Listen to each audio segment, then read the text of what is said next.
Good afternoon. Today I accepted General Stanley McChrystal's resignation as commander of the International Security Assistance Force in Afghanistan. I did so with considerable regret, but also with certainty that it is the right thing for our mission in Afghanistan, for our military, and for our country. I'm also pleased to nominate General David Petraeus to take command in Afghanistan, which will allow us to maintain the momentum and leadership that we need to succeed.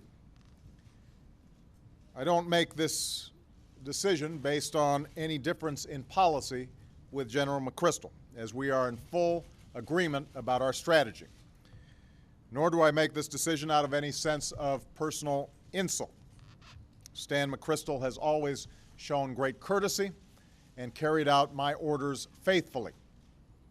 I've got great admiration for him and for his long record of service in uniform.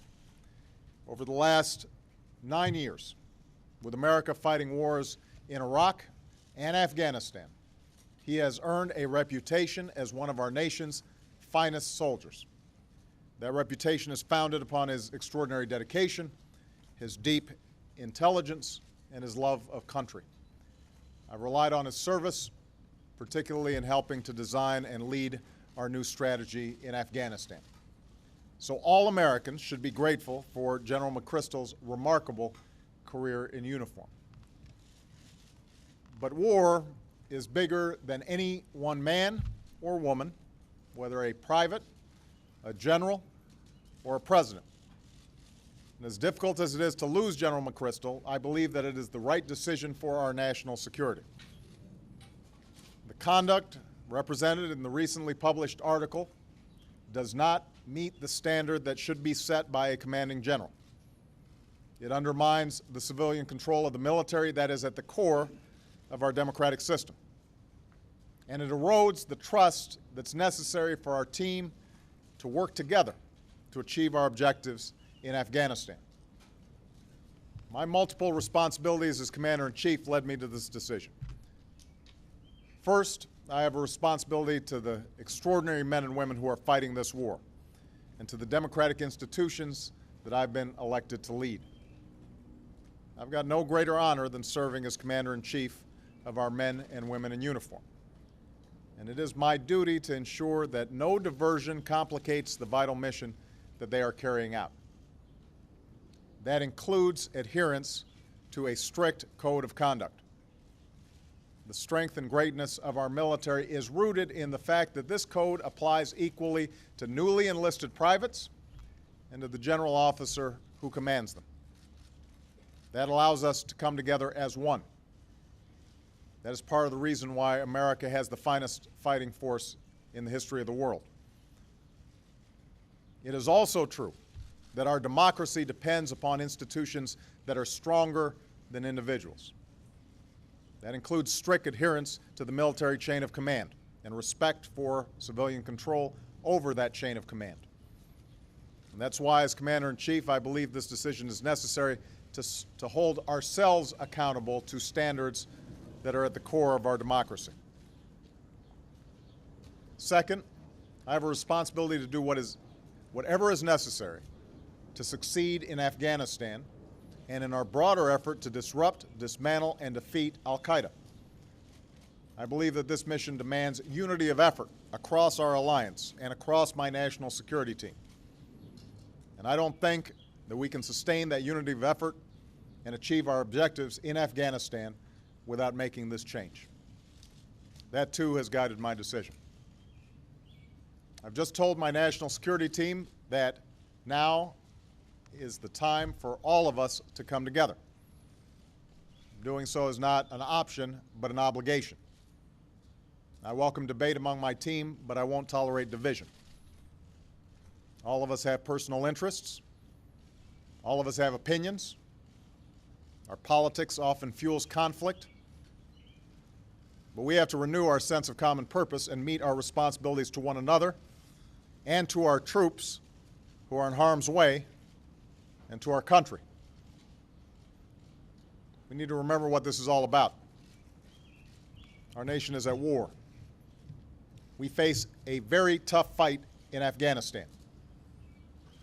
But Americans don't flinch in the face of difficult truths or difficult tasks. We persist and we persevere.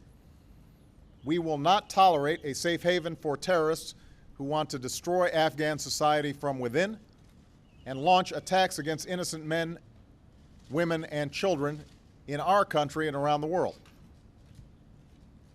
So make no mistake, we have a clear goal. We are going to break the Taliban's momentum. We are going to build Afghan capacity. We are going to relentlessly apply pressure on al-Qaeda and its leadership, strengthening the ability of both Afghanistan and Pakistan to do the same. That's the strategy that we agreed to last fall. That is the policy that we are carrying out in Afghanistan and Pakistan.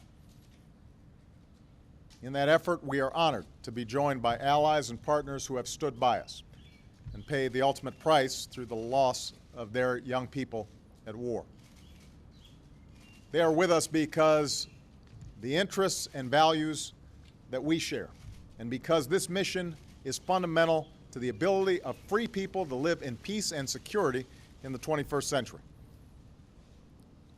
Now, General Petraeus and I were able to spend some time this morning discussing the way forward. I'm extraordinarily grateful that he has agreed to serve in this new capacity. It should be clear to everybody he does so at great personal sacrifice to himself and to his family. And he is setting an extraordinary example of service and patriotism by assuming this difficult post. Let me say to the American people, this is a change in personnel, but it is not a change in policy. General Petraeus fully participated in our review last fall, and he both supported and helped design the strategy that we have in place.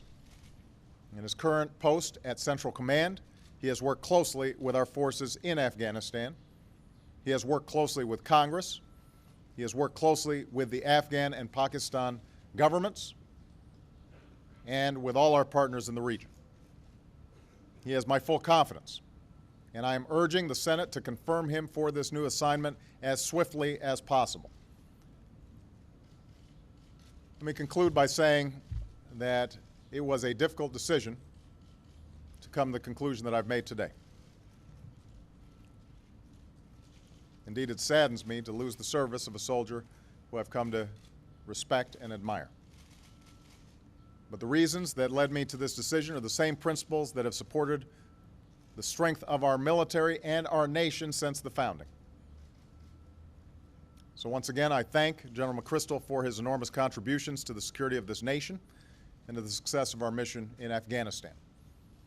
I look forward to working with General Petraeus and my entire national security team to succeed in our mission. And I reaffirm that America stands as one in our support for the men and women who defend it. Thank you very much.